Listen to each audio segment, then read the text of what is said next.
ಪಕ್ಕಾ ಪಾಲಿಟಿಕ್ಸ್ನಲ್ಲಿ ಲೋಕಲ್ ಮಾತು, ಅಕ್ರಮ ಅವ್ಯವಹಾರ ಭ್ರಷ್ಟಾಚಾರ ಅಂದರೆ ಸೆಟೆದು ನಿಲ್ತಾ ಇದ್ದ ಸಿದ್ದರಾಮಯ್ಯನವರು ಈಗ ಯಾಕೆ ಸೈಲೆಂಟ್ ಆಗಿದ್ದಾರೆ? ಈಗ ಸಿಎಂ ಎದುರಿಸ್ತಾ ಇರುವ ಮೂಡ ಹಗರಣ ಮಾದರಿ ಈ ಹಿಂದೆ ಆದಾಗ ಹೀರೋ ರೀತಿ ವರ್ತಿಸ್ತಾ ಇದ್ರು ಸಿದ್ದರಾಮಯ್ಯನವರು.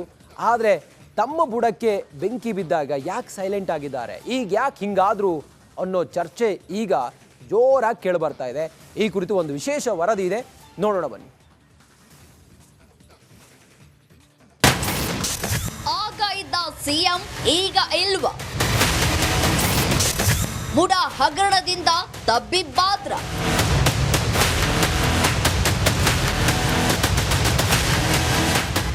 ಸಿಎಂ ಸಿದ್ದರಾಮಯ್ಯ ರಾಜ್ಯ ರಾಜಕಾರಣದಲ್ಲಿ ತಮ್ಮದೇ ಆದ ಛಾಪು ಮೂಡಿಸಿದ್ದ ಈ ನಾಯಕ ಎರಡನೇ ಬಾರಿಗೆ ಸಿಎಂ ಸ್ಥಾನ ಅಲಂಕರಿಸುವ ಮೂಲಕ ಇತಿಹಾಸ ಸೃಷ್ಟಿಸಿದ್ದಾರೆ. ಇಷ್ಟು ವರ್ಷಗಳ ರಾಜಕೀಯ ಇತಿಹಾಸದಲ್ಲಿ ಎಲ್ಲೂ ಸಿಎಂ ಸಿದ್ದರಾಮಯ್ಯ ಹೆಸರಿಗೆ ಕಪ್ಪು ಚುಕ್ಕೆ ಬಂದಿರಲಿಲ್ಲ. ಸಿದ್ದರಾಮಯ್ಯ ಅಂದ್ರೆ ಸಾಕು ಎಂತ ಭ್ರಷ್ಟರು ಕೂಡ ಪತರು ಕೊಡ್ತಾ ಇದ್ರು.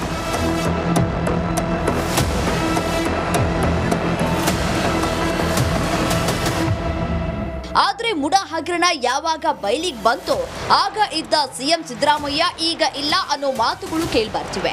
ಮೊದಲ ಬಾರಿ ಸಿಎಂ ಆಗಿದ್ದಾಗ ಸಿದ್ದರಾಮಯ್ಯ ದಿಟ್ಟ ನಿರ್ಧಾರ, ಅಕ್ರಮಗಳ ತನಿಖೆಯನ್ನ ಸಿಬಿಐಗೆ ನೀಡಿ ಮೆಚ್ಚುಗೆಗೆ ಪಾತ್ರವಾಗ್ತಾ ಇದ್ರು.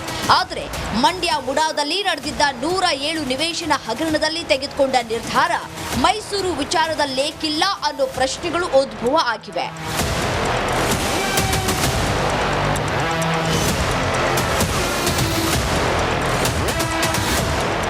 ಆಗ ಅವ್ರಿಗೆ ಕಾಂಗ್ರೆಸ್ ಗೌರ್ಮೆಂಟ್ ಇತ್ತು ಕೇಂದ್ರದಲ್ಲಿ. ಈಗ BJP ಸರ್ಕಾರ ಇರೋರಿಂದ ತಮ್ಮನ್ನು ಬಂಧಿಸ್ಬೋದು, CBIನವ್ರನ್ನ ಕೈಗೊಂಬೆಯಾಗಿ ಬಳಸ್ಕೊಂಡು ತಮ್ಮನ್ನು ಜೈಲಿಗೆ ಕಳಿಸ್ಬೋದು ಅನ್ನುವಂಥದ್ದು ಭಯ ಕಾಣ್ತಾ ಇದೆ. ಇವರು ಮುಖ್ಯಮಂತ್ರಿಯಾಗಿ ಏನು ಕಪ್ಪು ಚುಕ್ಕೆ ಇಲ್ಲದೆ ಇರತಕ್ಕಂಥ ಮುಖ್ಯಮಂತ್ರಿ ಅನಿಸ್ಕೊಳ್ಬೇಕು ಅಂತ ಹೇಳಿದ್ರೆ, ಮುಂದಿನ ಯುವ ಪೀಳಿಗೆಗೆ ಇವರು ಮಾದರಿ ಆಗಬೇಕು ಅಂತ ಹೇಳಿದ್ರೆ ಈ ಪ್ರಕರಣವನ್ನು CBIಗೆ ಒಪ್ಪಿಸಿ. ಮೈಸೂರು ಮುಡಾದಲ್ಲಿ 5,000 ಕೋಟಿ ರೂಪಾಯಿ ಅವ್ಯವಹಾರ ಆರೋಪ ಕೇಳಿಬಂದಿದೆ. ತಮ್ಮ ಬುಡಕ್ಕೆ ಬರುತ್ತೆ ಅಂತ ಹೆದರಿದ್ರ ಸಿಎಂ ಅಂತ ಪ್ರಶ್ನಿಸ್ತಾ ಇದ್ದಾರೆ. ಸಿದ್ದರಾಮಯ್ಯಗೆ 2013ರಲ್ಲಿ ಸಿಬಿಐ ಮೇಲಿದ್ದ ನಂಬಿಕೆ ಈಗಿಲ್ವಾ? 2009ರಲ್ಲಿ ಮಂಡ್ಯ ಮುಡಾದಲ್ಲಿ ನಡೆದಿದ್ದ 107 ನಿವೇಶನ ಹಗರಣ ಸಂಬಂಧ ಮಾಜಿ ಸಚಿವ CS ಪುಟ್ಟರಾಜು, ಶಾಸಕ ರಮೇಶ್ ಬಂಡಿಸಿದ್ದೇಗೌಡ, ಮಾಜಿ ಶಾಸಕ ಎಂ ಶ್ರೀನಿವಾಸ್ ಸೇರಿದಂತೆ 24 ಮಂದಿ ವಿರುದ್ಧ ಪ್ರಕರಣ ದಾಖಲಾಗಿತ್ತು. ಸಾಮಾಜಿಕ ಹೋರಾಟಗಾರ ರವೀಂದ್ರ ನೀಡಿದ್ದ ದೂರಿನ ಅನ್ವಯ ಕೇಸು ದಾಖಲಾಗಿದ್ದು, ನಿವೇಶನ ಹಿಂತಿರುಗಿಸುವುದಾಗಿ CS ಪುಟ್ಟರಾಜು, ರಮೇಶ್ ಬಂಡಿಸಿದ್ದೇಗೌಡ, ಎಂ ಶ್ರೀನಿವಾಸ್ ಪತ್ರ ಬರೆದಿದ್ರು. ಆದರೆ ಮುಡಾ ಮಾತ್ರ ನಿವೇಶನ ವಾಪಸ್ ಪಡೆದಿರಲಿಲ್ಲ. 2013ರಲ್ಲಿ ಪ್ರಕರಣವನ್ನ ಸಿಬಿಐ ತನಿಖೆಗೆ ಸಿದ್ದರಾಮಯ್ಯ ಸರ್ಕಾರ ನೀಡಿತ್ತು.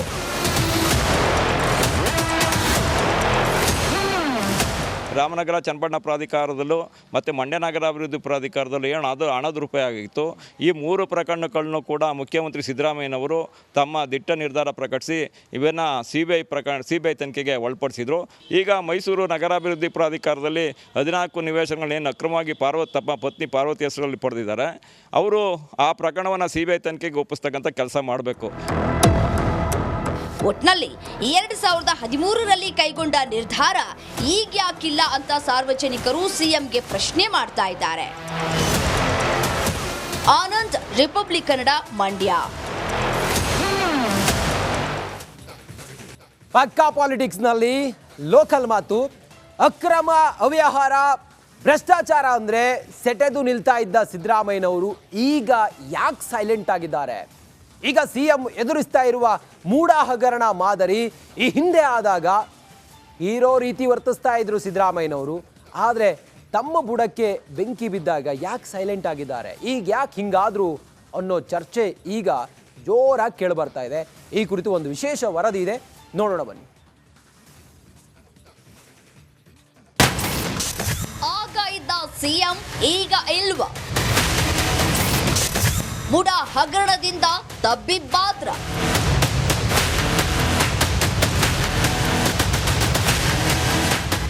ಸಿಎಂ ಸಿದ್ದರಾಮಯ್ಯ ರಾಜ್ಯ ರಾಜಕಾರಣದಲ್ಲಿ ತಮ್ಮದೇ ಆದ ಛಾಪು ಮೂಡಿಸಿದ್ದ ಈ ನಾಯಕ ಎರಡನೇ ಬಾರಿಗೆ ಸಿಎಂ ಸ್ಥಾನ ಅಲಂಕರಿಸುವ ಮೂಲಕ ಇತಿಹಾಸ ಸೃಷ್ಟಿಸಿದ್ದಾರೆ.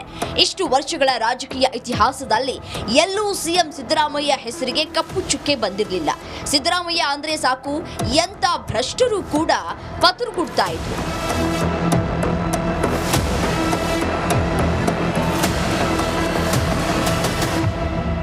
ಆದ್ರೆ ಮುಡಾ ಹಗರಣ ಯಾವಾಗ ಬಯಲಿಗೆ ಬಂತೋ ಆಗ ಇದ್ದ ಸಿಎಂ ಸಿದ್ದರಾಮಯ್ಯ ಈಗ ಇಲ್ಲ ಅನ್ನೋ ಮಾತುಗಳು ಕೇಳಿಬರ್ತಿವೆ. ಮೊದಲ ಬಾರಿ ಸಿಎಂ ಆಗಿದ್ದಾಗ ಸಿದ್ದರಾಮಯ್ಯ ದಿಟ್ಟ ನಿರ್ಧಾರ, ಅಕ್ರಮಗಳ ತನಿಖೆಯನ್ನ ಸಿಬಿಐಗೆ ನೀಡಿ ಮೆಚ್ಚುಗೆಗೆ ಪಾತ್ರವಾಗ್ತಾ ಇದ್ರು. ಆದ್ರೆ ಮಂಡ್ಯ ಮುಡಾದಲ್ಲಿ ನಡೆದಿದ್ದ 107 ನಿವೇಶನ ಹಗರಣದಲ್ಲಿ ತೆಗೆದುಕೊಂಡ ನಿರ್ಧಾರ ಮೈಸೂರು ವಿಚಾರದಲ್ಲೇಕಿಲ್ಲ ಅನ್ನೋ ಪ್ರಶ್ನೆಗಳು ಉದ್ಭವ ಆಗಿವೆ.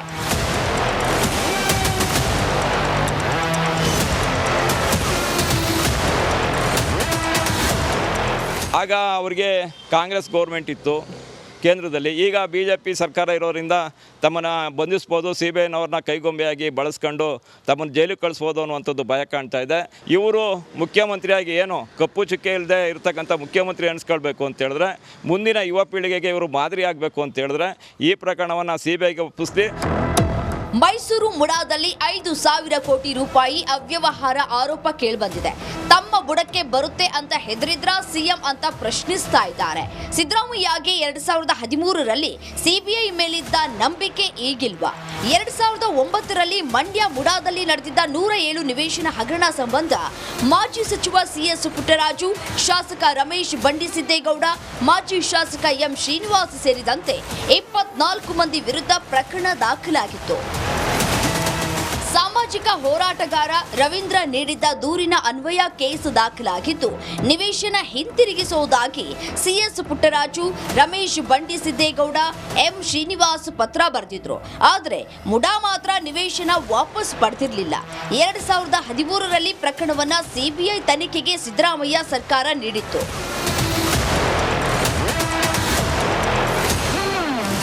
ರಾಮನಗರ ಚನ್ನಪಟ್ಟಣ ಪ್ರಾಧಿಕಾರದಲ್ಲೂ ಮತ್ತು ಮಂಡ್ಯ ನಗರ ಅಭಿವೃದ್ಧಿ ಪ್ರಾಧಿಕಾರದಲ್ಲೂ ಏನು ಅದು ಹಣದ ರೂಪಾಯಿ ಆಗಿತ್ತು. ಈ 3 ಪ್ರಕರಣಗಳನ್ನು ಕೂಡ ಮುಖ್ಯಮಂತ್ರಿ ಸಿದ್ದರಾಮಯ್ಯನವರು ತಮ್ಮ ದಿಟ್ಟ ನಿರ್ಧಾರ ಪ್ರಕಟಿಸಿ ಇವನ್ನು ಸಿಬಿಐ ತನಿಖೆಗೆ ಒಳಪಡಿಸಿದರು. ಈಗ ಮೈಸೂರು ನಗರಾಭಿವೃದ್ಧಿ ಪ್ರಾಧಿಕಾರದಲ್ಲಿ 14 ನಿವೇಶನಗಳೇನು ಅಕ್ರಮವಾಗಿ ತಮ್ಮ ಪತ್ನಿ ಪಾರ್ವತಿ ಹೆಸರಲ್ಲಿ ಪಡೆದಿದ್ದಾರೆ, ಅವರು ಆ ಪ್ರಕರಣವನ್ನು ಸಿಬಿಐ ತನಿಖೆಗೆ ಒಪ್ಪಿಸ್ತಕ್ಕಂಥ ಕೆಲಸ ಮಾಡಬೇಕು. ಒಟ್ನಲ್ಲಿ 2013ರಲ್ಲಿ ಕೈಗೊಂಡ ನಿರ್ಧಾರ ಈಗ್ಯಾಕಿಲ್ಲ ಅಂತ ಸಾರ್ವಜನಿಕರು ಸಿಎಂಗೆ ಪ್ರಶ್ನೆ ಮಾಡ್ತಾ ಇದ್ದಾರೆ. ಆನಂದ್, ರಿಪಬ್ಲಿಕ್ ಕನ್ನಡ, ಮಂಡ್ಯ. ಪಕ್ಕಾ ಪಾಲಿಟಿಕ್ಸ್ನಲ್ಲಿ ಲೋಕಲ್ ಮಾತು. ಅಕ್ರಮ, ಅವ್ಯವಹಾರ, ಭ್ರಷ್ಟಾಚಾರ ಅಂದರೆ ಸೆಟೆದು ನಿಲ್ತಾ ಇದ್ದ ಸಿದ್ದರಾಮಯ್ಯನವರು ಈಗ ಯಾಕೆ ಸೈಲೆಂಟ್ ಆಗಿದ್ದಾರೆ? ಈಗ ಸಿಎಂ ಎದುರಿಸ್ತಾ ಇರುವ ಮೂಡಾ ಹಗರಣ ಮಾದರಿ ಈ ಹಿಂದೆ ಆದಾಗ ಹೀರೋ ರೀತಿ ವರ್ತಿಸ್ತಾ ಇದ್ರು ಸಿದ್ದರಾಮಯ್ಯನವರು. ಆದರೆ ತಮ್ಮ ಬುಡಕ್ಕೆ ಬೆಂಕಿ ಬಿದ್ದಾಗ ಯಾಕೆ ಸೈಲೆಂಟ್ ಆಗಿದ್ದಾರೆ, ಈಗ ಯಾಕೆ ಹಿಂಗಾದ್ರು ಅನ್ನೋ ಚರ್ಚೆ ಈಗ ಜೋರಾಗಿ ಕೇಳಿಬರ್ತಾ ಇದೆ. ಈ ಕುರಿತು ಒಂದು ವಿಶೇಷ ವರದಿ ಇದೆ, ನೋಡೋಣ ಬನ್ನಿ. ಆಗ ಇದ್ದ ಸಿಎಂ ಈಗ ಇಲ್ವಾ? ಮುಡಾ ಹಗರಣದಿಂದ ತಬ್ಬಿಬ್ಬಾದ್ರ.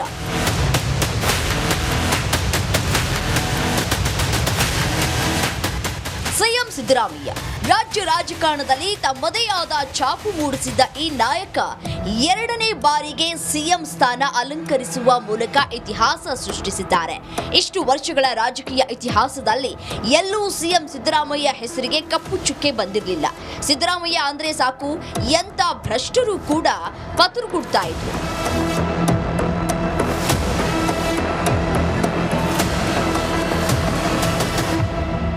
ಆದ್ರೆ ಮುಡಾ ಹಗರಣ ಯಾವಾಗ ಬಯಲಿಗೆ ಬಂತೋ ಆಗ ಇದ್ದ ಸಿಎಂ ಸಿದ್ದರಾಮಯ್ಯ ಈಗ ಇಲ್ಲ ಅನ್ನೋ ಮಾತುಗಳು ಕೇಳಿಬರ್ತಿವೆ.